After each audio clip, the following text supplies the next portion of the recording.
Informez-vous en temps réel sur Reflet d'Afrique Télévision.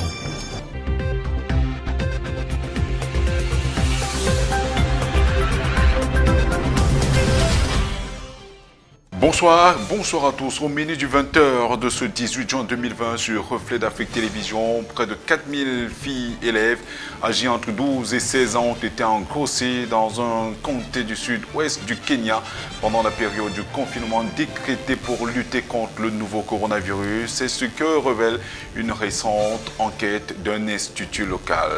Covid-19 avec la barre de 10 000 cas franchis au Cameroun est depuis quelques jours le pays le plus touché en Afrique centrale et le 6e en Afrique qui enregistre le plus grand nombre d'infections. Acte 2, les revendications des instituteurs recalés du recrutement des 3000 enseignants dans la fonction publique. Une nouvelle manifestation des indignés a eu lieu hier au ministère de l'Éducation de base. Madame, Monsieur, voilà pour les titres de ce journal.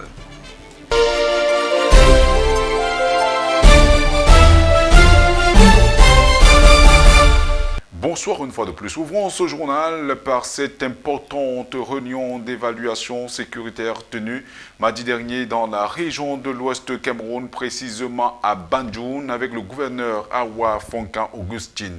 Elle a réuni toutes les autorités administratives et les forces de défense ainsi que des forces sécuritaires de la région. Il était question d'évaluer l'état des lieux sur tous les aspects de la vie dans la région. Il en ressort que plusieurs situations sécuritaires menace la région de l'Ouest. La pandémie du coronavirus de l'Ouest est la 3e région du Cameroun la plus affectée par la maladie. On note aussi la recrudescence des kidnappings, le trafic des ossements humains, la vente du carburant frelaté, la culture et la vente de consommation de drogue ainsi que des faux médicaments. Le gouverneur Awa Fonkan Augustine a félicité les efforts fournis jusqu'ici pour combattre ces fléaux. Les stratégies ont également été définies pour infléchir la courbe de toutes ces menaces sécuritaires et sanitaires dans la région de l'Ouest Cameroun.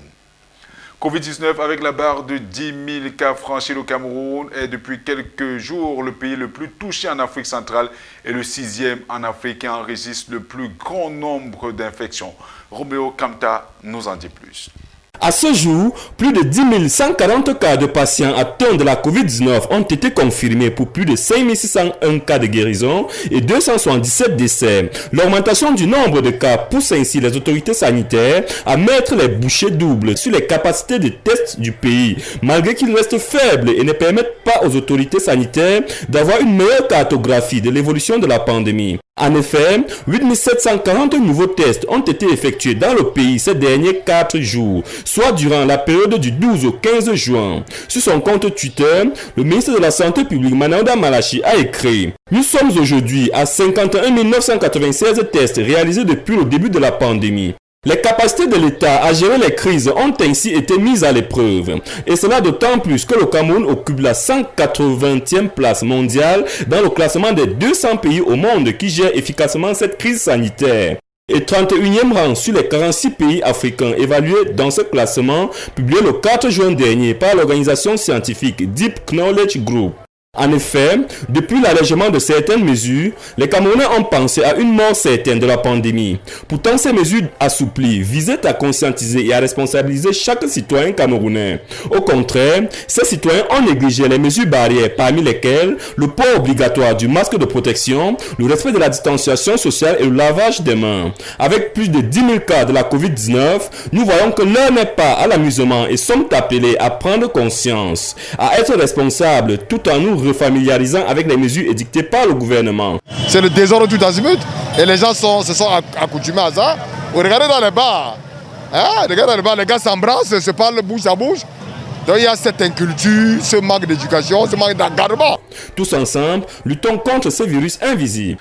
Toujours en rapport avec le coronavirus au Cameroun, le ministre de la Santé publique a fait une mise au point sur le traitement réservé aux dépouilles des victimes de la COVID-19 à travers un communiqué rendu public le 16 juin 2020, Manaouda Malachi a réitéré les indicatives édictés par le Conseil scientifique le 22 mai 2020 relatives à la prise en charge post-mortem des personnes décédées de la COVID-19. Il précise que les corps COVID-19 soient inhumés dans un délai n'excédant pas 48 heures. L'inhumation doit être effectuée dans la ville de survenance du décès au domicile familial s'il y est situé ou dans un cimetière public. Dans le cas contraire, que le transfert de la dépouille en dehors de la ville soit proscrit. Transport aérien, les vols internationaux ont repris depuis lundi soir à Douala. C'est un vol commercial Air France qui a ouvert le bal. Le préfet du département du Vouri, Benjamin Boutou, président du système de gestion des incidents à l'aéroport international de Douala, a, dans cette perspective, présidé une importante réunion de sécurité lundi dernier dans les locaux de l'aéroport. Plus de détails avec Romeo Kamta. Les principaux responsables de la plateforme aéroportuaire de Douala, les représentants des compagnies aériennes desservant le Cameroun, les responsables des forces de maintien de l'ordre, de la santé, de la douane, ont pris part à la rencontre dont l'objectif était de faire en sorte que les atterrissages annoncés se passent dans le respect des mesures édictées. Benjamin Boutou a insisté sur la nécessité de réussir cette réouverture, mais également sur l'afflux des passagers annoncés. Le dispositif d'accueil des nationaux et étrangers attendus, leur orientation et leur prise en charge locale échéants doivent également être évalués. Une mise à l'épreuve officielle du système de gestion des incidents de l'aéroport international de Douala est ainsi en train d'être déroulée. Les équipes doivent être courtoises, pragmatiques et à l'écoute. À la suite de cette visite, le préfet a exprimé sa satisfaction. En effet, la visite du parcours de tout passager arrivant ou en partance de Douala a donné l'occasion au préfet du Vouri, Benjamin Boutou, de se rendre compte que le dispositif de l'accueil à l'enregistrement en passant par l'embarquement, la réception des bagages, les postes de santé, le respect des mesures barrières correspond à une organisation élaborée ayant bénéficié du concours des aéroports du Cameroun, de l'autorité aéronautique civile, de l'Agence pour la sécurité de la navigation aérienne en Afrique, des ministères de la santé publique, du tourisme, des forces de maintien de l'ordre, des compagnies aériennes desservant le Cameroun et bien sûr de l'implication des responsables de l'aéroport international de Douala. Conseil supérieur de la magistrature, le président camerounais a procédé à la nomination de nouveaux membres au sein de l'institution. Une réorganisation marquée par un rajeunissement des membres ainsi qu'une ouverture inédite de l'opposition. Cette réorganisation augure-t-elle de nouvelles ambitions pour le Conseil supérieur de la magistrature? Voici pour nous l'analyse signée par Thierry Blanchard-Sop. La tenue d'une nouvelle session du Conseil supérieur de la magistrature est-elle pour bientôt? La récente nomination de nouveaux membres au sein de cette instance semble indiquer la fin imminente d'un immobilisme observé pendant 3 ans au mépris des textes qui prévoient un minimum de 2 sessions par an, respectivement en juin et décembre. La refonte de la composition du Conseil supérieur de la magistrature, décrétée lundi par le président camerounais, a permis de remplacer des membres décédés, mais aussi de concéder une ouverture inédite à l'opposition. Paul Biya a notamment nommé au poste de secrétaire permanent du Conseil l'actuel président de la section civile de la Chambre judiciaire, le magistrat Abel Minko Minko. Il y prend le siège de Foumane Akame, resté vacant depuis son décès le 19 janvier 2019. 3 membres sur 7, tous désignés par l'Assemblée nationale, ont également fait leur entrée dans cette institution dont le rôle est d'assister le président de la République dans la gestion des affaires liées à la magistrature. Il s'agit des députés Ali Mamoudou, Malis Tout Sopo et Mbengono Isomba. Le choix de ce dernier, un cadre du Rassemblement démocratique du peuple camerounais, le RDPC au pouvoir, réputé pour ses positions dures vis-à-vis des opposants à Paul Biya, apparaît comme une reconnaissance pour son engagement politique. Mais la principale surprise est intervenue dans la désignation de 3 nouveaux membres suppléants et pour la première fois dans l'histoire du Conseil supérieur de la magistrature, un opposant y fait son entrée. La députée de l'opposition, Ngo Issi Rolande, cadre du Parti camerounais pour la réconciliation nationale, le PCRN de Cabra-Libi, a en effet fait son entrée au sein de l'institution. Une désignation inédite, aucun membre d'un parti d'opposition n'ayant jusque-là eu ses honneurs, qui semble marquer un rapprochement entre le PCRN et le pouvoir de Yaoundé. Les nouveaux membres du Conseil, désignés par l'Assemblée nationale, rejoignent les vétérans choisis par la Cour suprême et par le président de la République, à l'image de l'ancien vice-premier ministre Amadou Ali, reconduit à son poste de membre suppléant désigné par le président. Les nouveaux membres sont désignés pour un mandat de 5 ans. Lors de sa prochaine session, Le Conseil devrait examiner les dossiers brûlants laissés en jachère, dont l'intégration de jeunes auditeurs de justice et le remplacement des magistrats décédés ou partis à la retraite. Lutte contre le nouveau coronavirus au Cameroun, le Maroc vole au secours du Cameroun. Les dons du roi Mohamed VI ont été reçus hier à l'aéroport international de Yaoundé-Simalène par le secrétaire général à la présidence de la République Ferdinand Ngongo. Du matériel qui aidera à coup sûr le Cameroun à renforcer sa riposte contre la maladie. Suivons ce reportage. Le don du roi Mohamed VI est arrivé le 17 juin 2020 à Yaoundé dans 2 Boeing 737 et 800 de la Royal Air Maroc. Le matériel est composé de 5000 boîtes de chloroquine, 1000 boîtes d'azithromycine, 500 000 masques, 40 000 charlottes, 4000 blouses, 60 000 visières et 2000 litres de gel hydroalcoolique, tous produits au Maroc.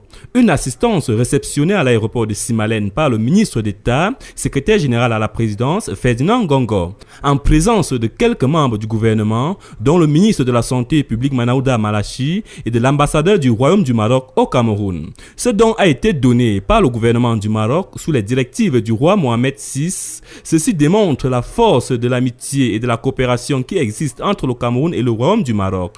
J'espère que ce don contribuera à alléger les souffrances de certains malades, a déclaré son Excellence Moustapha Mbou, ambassadeur du Maroc au Cameroun, soulignant que la pandémie est l'occasion pour l'Afrique de démontrer qu'elle peut compter sur elle-même avec ses sociétés savantes.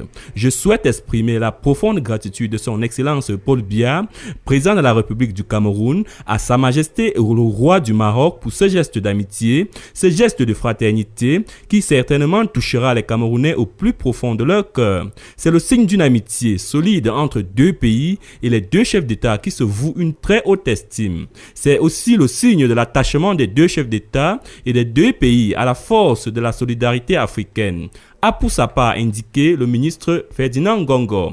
Le Maroc vient ainsi d'apporter sa contribution parmi tant de pays qui ont déjà apporté la leur au Cameroun dans la lutte contre la pandémie de la Covid-19.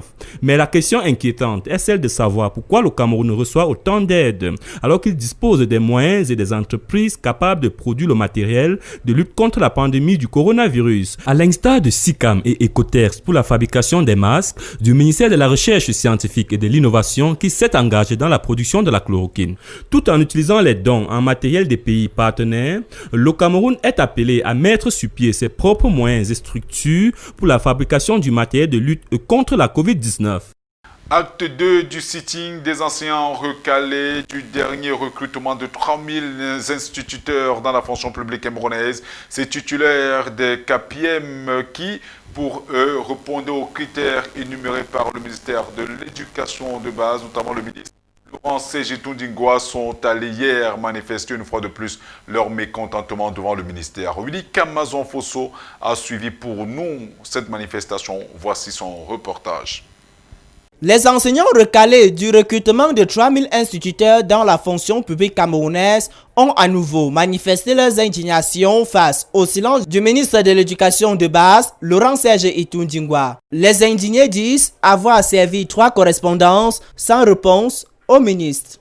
Ils sont allés une fois de plus manifester leur mécontentement devant le ministère de l'Éducation de base pour réclamer que justice soit faite. Au rang des griffes brandies par ces derniers, le non-respect des critères annoncés par le ministre, on se rappelle qu'après une réunion présidée par le ministre en date du 5 mai 2005 relative au dit recrutement, le ministre avait énuméré quelques critères circonstanciels. Si être détenteur du certificat d'aptitude pédagogique des instituteurs des écoles maternelles et primaires, CAPIEM est l'un des critères principaux pour se retrouver sur la liste définitive des enseignants sélectionnés pour ce recrutement, d'autres aspects ont aussi été pris en compte.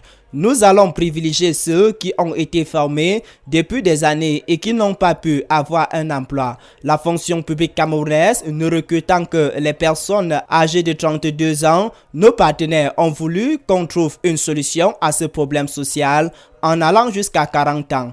Et nous l'avons fait. À cause de l'inadéquation entre les enseignants formés et les places disponibles, les enseignants ayant de l'expérience sont en première ligne, a ajouté le ministre lors de cette sortie. Les manifestants remarquent au contraire la présence sur la liste des CAPIEM qu'ils disent trop récent. Ils ont exigé une concertation avec le ministre de l'Éducation de base comme seul ici pour mettre un terme à leur sitting. Nous sommes là pour que nous puissions discuter ensemble et essayer de trouver une solution face à cette situation. Je crois que dans notre pays, nous voulons essentiellement valoriser ce qui est juste et nous ne saurons tolérer ces incongruités, cette injustice prospérer parce que ça fait déjà de trop. Ça, c'est la goutte d'eau qui a débordé le vase. En fin de journée, ils ont été finalement reçus. La suite est attendue ce jour. Dans le cadre de la crise anglophone, plusieurs localités et un arsenal de guerre ont été pris entre les mains des séparatistes dans la région du Nord-Ouest. En effet, lors des combats enregistrés ces derniers jours dans cette partie du pays, des dizaines de miliciens ont été neutralisés. Plus de précisions dans ce reportage de Romeo Kamta. Une victoire de plus pour l'armée constante dans cette lutte. Les localités de Bali, de Batibo et de Widikoum, où les sécessionnistes avaient réussi à s'installer, ont été toutes récupérées. Le colonel Mathian Charles Alain, commandant la 51e brigade d'infanterie motorisée, conduisait ces opérations militaires initiées par le général de brigade Cavaler, commandant la région militaire interarmée. 13 séparatistes ont été neutralisés, les armes artisanales ont été récupérées, les camps ont été détruits. Une mitrailleuse à gaz de type PKM qui avait été prise aux militaires en 2018 et une bande de 95 munitions ont été récupérées. Selon le général de brigade Cavaler, les bandes armées avaient barricadé la route Bali-Batibo-Widikoum. Elles y ont été délogées par les soldats après des affrontements qui ont duré 72 heures. Le commandant de la 5e région militaire interarmée s'est réjoui de cette victoire. Il a félicité le bataillon des troupes aéroportées et le bataillon spécial amphibie qui, le 13 juin 2020, a conduit un raid dans la localité de Bokam du côté de Jakiri dans le Mbui et qui a pu neutraliser 11 ambazos terroristes et récupérer une dizaine d'armes. Le 53e bataillon d'infanterie motorisée a conduit une reconnaissance offensive à Zoa et a pu démanteler un camp terroriste et récupérer des armes. Près de 4000 élèves filles âgées entre 12 et 16 ans ont été engrossés dans un comté du sud-ouest du Kenya pendant la période du confinement décrété pour lutter contre le nouveau coronavirus. C'est ce que révèle une récente enquête d'un institut local. L'enquête est l'œuvre du Kenya Health Information System. L'institut en charge des statistiques sanitaires dit en effet avoir constaté que dans le comté de Machakos, au sud-ouest du Kenya, 3964 écolières sont tombées enceintes de janvier à mai avec un pic en mars pendant la période du confinement décidé par les autorités pour lutter contre la pandémie de coronavirus, soit 28 filles par jour. Ces données, recueillies dans les hôpitaux, sont partagées par les autorités locales. Pendant cette pandémie de coronavirus, nous avons environ 4000 filles enceintes. Ce sont tellement de filles innocentes, a déclaré Salom Matouma, la chef du département de la jeunesse et de l'instruction de Machakos. Elle a également indiqué aux médias locaux que 200 de ces filles sont âgées de moins de 14 ans. Comment une fille de 12 ans peut-elle devenir mère? S'est-elle interrogée tout en précisant que ces grossesses sont liées à des abus perpétrés au sein des familles, sans toutefois évoquer le terme inceste. La plupart de ces cas concernent des enfants qui ont été enlevés des centres urbains à la suite de coronavirus et laissés entre les mains de leur grand-mère à la campagne alors que les parents retournaient en ville, a-t-elle déclaré aux médias locaux. Choquée, Madame Moutouma plaide pour la traduction en justice des auteurs de ces grossesses. Toutes les personnes qui ont fécondé ces enfants doivent être traduites en justice, mais cela devient un défi. Nous avons besoin des sciences judiciaires spéciales pour traiter ces affaires, a-t-elle suggéré. Les conséquences, quant à elles, sont aussi bien nombreuses que compromettantes pour les jeunes filles. D'après une étude de l'ONG britannique Plan International, 58% de jeunes filles ne retournent jamais à l'école après une première grossesse. Décision prise soit par honte, soit par exclusion, comme en Tanzanie. Évariste Ndayishimiye a pris les rênes du pouvoir au Burundi. Ce jour, la passation de pouvoir entre le président sortant et le président élu était normalement prévue pour le 20 août prochain, mais le décès soudain de Pierre Nkurunziza a poussé son héritier et ses soutiens au sein du pouvoir à précipiter sa prise au pouvoir. Le président élu a donc prêté serment ce jour dans le stade Ingoma de Gitega, la nouvelle capitale du pays, devant la Cour constitutionnelle et la population dans le pays où jusqu'ici cette cérémonie se déroulait devant le Parlement. Au cours de son investiture, il a rendu hommage appuyé à son prédécesseur dans le décès le officiellement d'un arrêt cardiaque a précipité le début de son mandat. Meva, son nom est présenté par son parti comme l'héritier de Pierre Nkurunziza qui a dirigé le pays pendant 15 ans. Il faut le souligner, l'un et l'autre faisaient partie de la rébellion Hutu qui accéda au pouvoir à l'issue de la guerre entre 1993 et 2006. Madame, Monsieur, c'est sur cette note que nous mettons un terme à ce journal. Merci de l'avoir écouté. Vous pouvez suivre l'information sur nos plateformes médias, notamment sur notre chaîne YouTube, notre page Facebook, Instagram, Twitter. N'oubliez pas de faire un tour du côté de notre site internet à l'adresse www.refletdafriquetv.com. Au revoir.